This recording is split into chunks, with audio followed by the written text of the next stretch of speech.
Have you ever had an idea to do something different with your life, like starting a new job, maybe moving to a new city, or even starting a side hustle? You're really excited about the possibility, and so you go and share your idea with someone. And instead of sharing in your excitement, they kind of react in the exact opposite way that you had expected them to. They act in a way that isn't really supportive or excited, and they kind of just tell you all the reasons why it's a bad idea. Or they tell you all the things that could go wrong, or they just kind of generally rain on your parade. And maybe you left that conversation feeling kind of down because it just felt like they don't understand you, they don't see the vision, and maybe you just don't feel as close to them after that conversation because you thought they'd be more excited.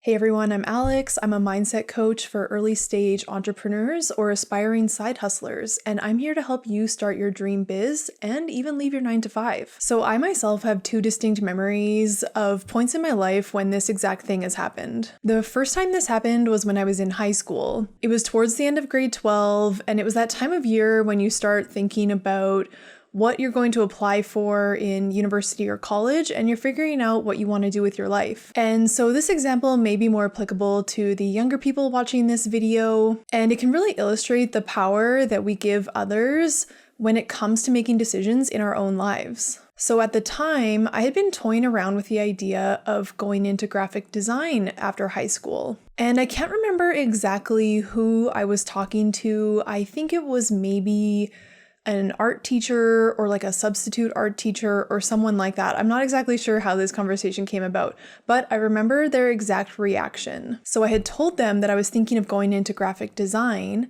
and what they said to me was, "You will never make any money if you go into graphic design." As an adult, you can kind of just brush this off as an opinion, but when you're 17 years old, that's kind of a scary thing to hear from an adult.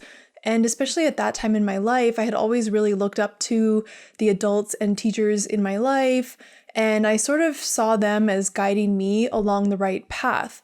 And so instead of seeing that as someone's opinion, I was really hearing, this is not a good way to live your life, this is not a good choice to make in your life, and if you do that, you're kind of going down the wrong path.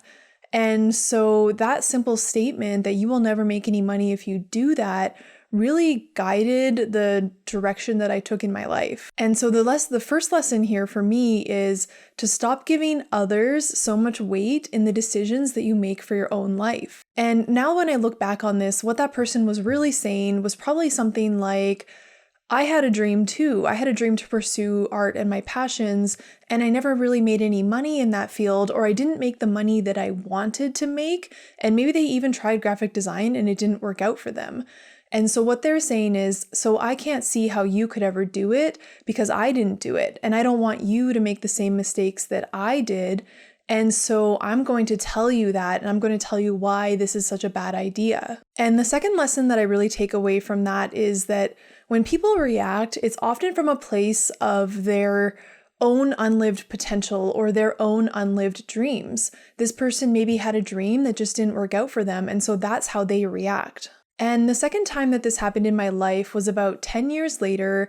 I was around 27 and I had just accepted a new job position that would have me moving to a new city. And for context, this job that I had just accepted came only 5 months after starting the current position that I was in. And I was really excited about this new job. I was really excited about the type of work that I would be doing. And I was also looking forward to the prospect of moving to a new city. And so I was meeting up with an old coworker who was kind of also a mentor in a way, mentor/peer. And I told them the news, and I was hoping that they would be really excited and think that this is such a cool opportunity that I had gotten. And their reaction really took me by surprise because they really said things like, "Oh, you shouldn't job hop so quickly. You just started your new job. It's a really small industry. What will people think? People are probably going to judge you.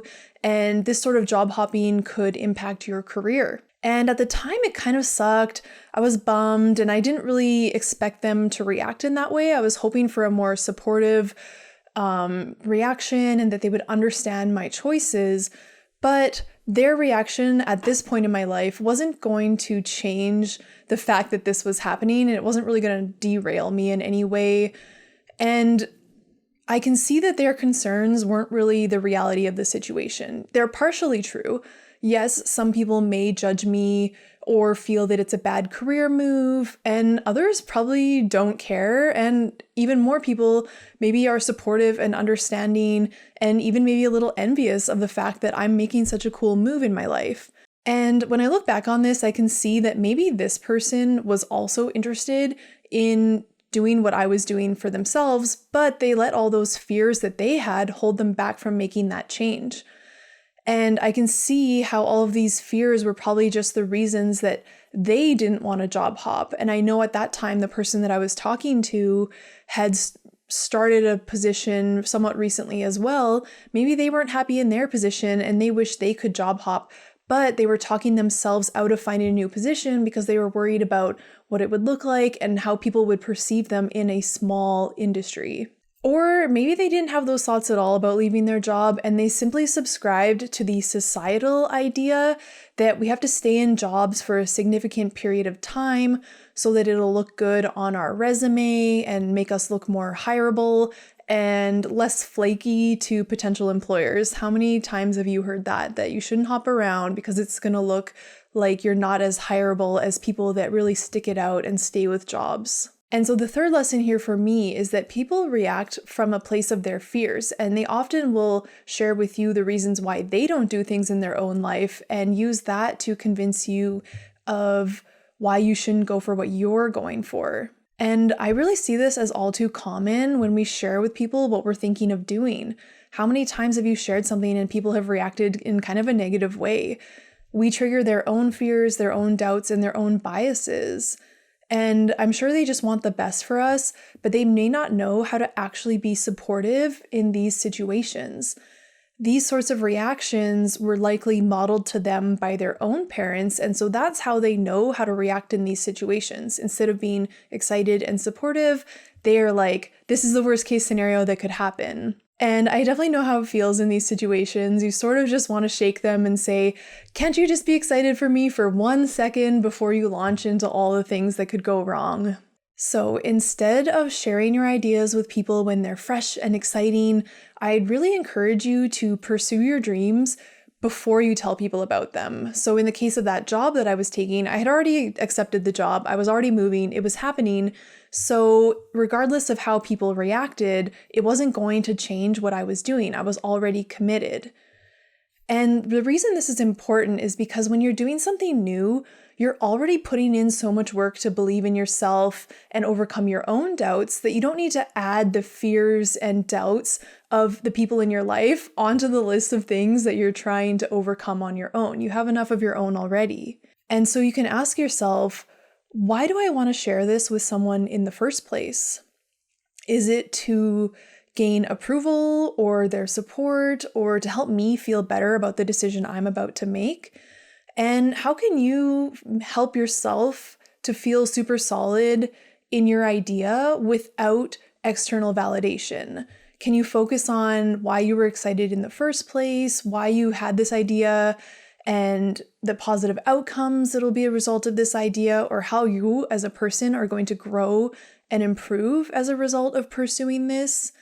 What's the payoff and what's the happy outcome for you? And how can you remind yourself of that and focus on it daily? Maybe it looks like journaling every day if you have to keep reminding yourself of why this is important to you without needing the external validation or support of others. Another reason why you may be excited to share is because you just want to share in your excitement. But just remember that people may not react the way that you want. So before you're about to share with someone, ask yourself how you'll feel if you share this information and they react poorly. Are you okay with the possibility that they won't be as excited or supportive as you want them to be? And are you super solid in this idea no matter how they react? And if you aren't quite there yet, then maybe hold off on sharing this idea with them until you feel a little bit more grounded and solid in your path forward. And there's a popular quote that you've probably heard which says, Don't tell people your plans, show them your results instead. And so if you're considering something new and exciting right now, let that be enough and focus on getting to work and focus on getting results and then sharing with people your results instead of your ideas. People are way less likely to have objections if you already have results to show them.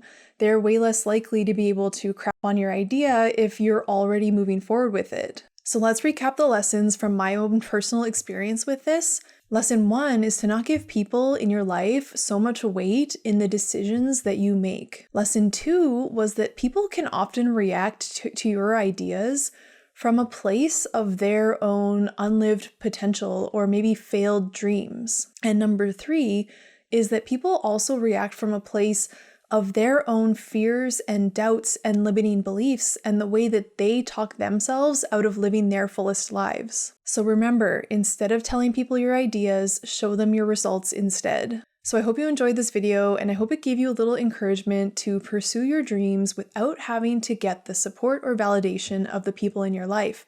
Show them your results and get to work on those dreams. And if you did enjoy the video, make sure to give it a like, leave a comment down below and tell me what resonated with you, and consider subscribing if you want more weekly content like this. And I'll see you in the next video.